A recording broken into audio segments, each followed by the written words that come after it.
today we will be talking about feeling like the black sheep of your family or of the communities that you are currently in, especially if you are waking up and you are on this spiritual journey. I just really want to help you reframe this as being the unicorn, as owning your magic, as really standing as a pillar for your authentic expression, for your unique truth, because that is ultimately the medicine. That is what, when Gandhi said, be the change you wish to see in this world, you really embodying your truest essence and your truest self is you being that change in the world, because it is true, it is real, it is authentic. And a lot of the judgment that you get for being your authentic self, for owning your magic, for being on your spiritual journey these are projections.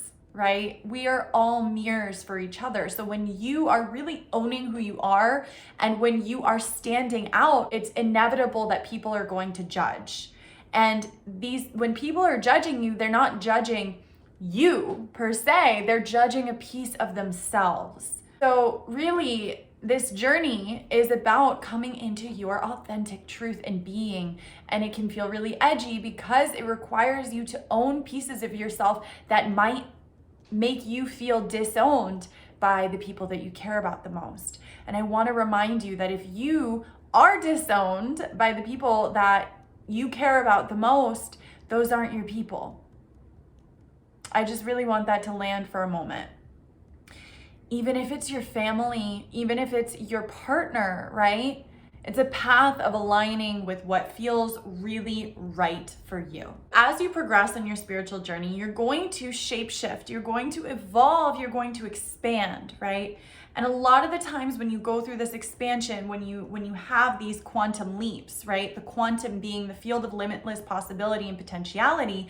And if you are tuned in to what's beckoning you forth, to what's calling your heart forward, then you are naturally going to quantum leap, meaning that you are going to go from one timeline to another. And what happens when you do that is there's a shift in your identity. There's a shift in the texture of your reality. And so what oftentimes happens is the people that you are close with continue to interact with the past version of you that you don't necessarily identify with anymore. So this is why feeling like the black sheep or feeling like the one who stands out in your friend group or in your family can feel so isolating, because on one hand, yes, you want to fit in, you want to feel like you belong, you want to have that sense of belonging. And on the other hand, when you do that, you forfeit your own belonging to yourself, to your truth, right? So on the flip side of that, there's a piece of really getting to know your own soul, of getting to know this new version of yourself. And sometimes when you really tune in, you will feel a dissonance with those things that used to be so familiar to you. And I know that can feel really scary and really intimidating. And a lot of the times, because of that fear and the intimidation, we want to stay the same. We are trying to fit ourselves in this box, this container that doesn't fit our expansiveness anymore. We're trying to put our feet in shoes that are 10 sizes too small. We've already outgrown them. But in order to walk with the people that we've been walking with, we keep trying to put those shoes on, and it fucking hurts. It hurts. And it also equally hurts to realize, oh, I'm not in energetic alignment with this reality, with this friend group, with, this version of my lifestyle anymore. I just want to remind you that in that process, right, through the spiritual journey, everyone that I know goes through a dark night of the soul. And in this dark night of the soul, you are dismantling everything that is not the true you, and that is not the version of you that you are growing into, that you were born to be.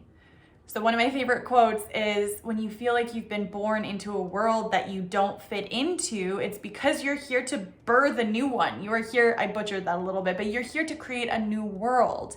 The way that you create that new world is by embodying it within yourself, is by being who you truly are, and allowing people to have their reactions to that embodiment, because ultimately you embodying who you truly are is the divine expressing itself as you, the one consciousness that chose intentionally to incarnate into you, to express itself as you.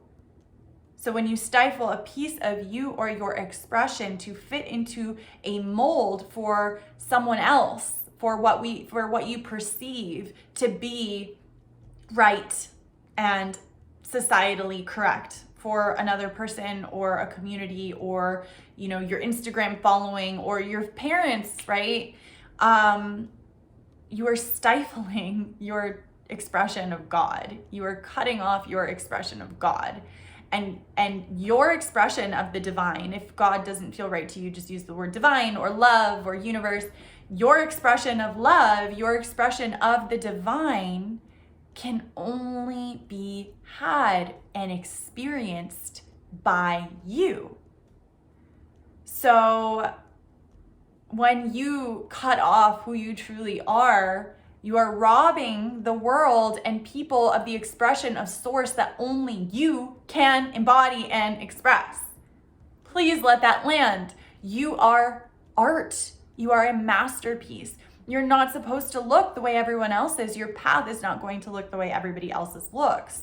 What's going to make your life experience, your entrepreneurial path, your expression of the divine, whatever you feel called to live and do and be, what's going to make you the most magnetic to the most divine union is your true self, is your true essence. And you get to use everything that comes up as feedback.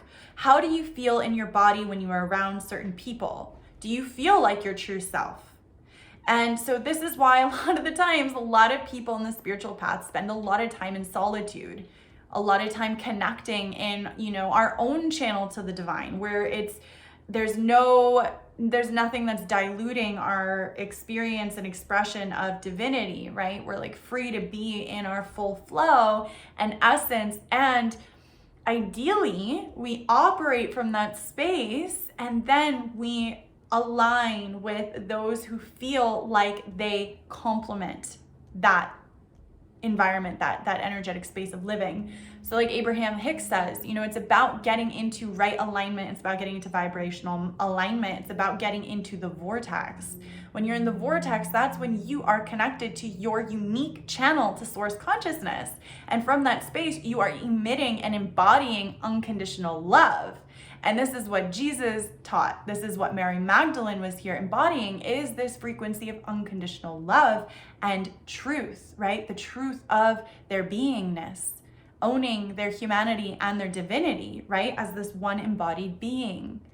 And when you do that, you are in your vortex. You are in your point of ultimate magnetism. And that is where you start to align with what is truly meant for you. With the friends, with the people, with the resources, with the opportunities, with the experiences that are truly meant for you. So it is about, you know, being devoted to getting into your channel each and every day and knowing that organically that which no longer serves you will fall away. And it's really about learning to let go and let God, Goddess, right? Let go and let love. Let go and let life live you. And show you where to go and show you who's supposed to be in your life. Access to your energy is sacred. Your energy is sacred, especially if you're taking time to really refine your alignment and cultivate this frequency of you expressing and being and embodying source consciousness and love. So being the black sheep just means you're here to lead a new paradigm. It means you are here to be a leader. The black sheep is a leader. There's a reason why you stick out. There's a reason why you couldn't adhere to authority. There's a reason why you didn't fit into your family of origin. You're here to be the transitional character. And the transitional character is someone who comes in and breaks the ancestral patterns and creates a new blueprint for the generations to come. You are literally here to heal your lineage and to lead in the revolution of love.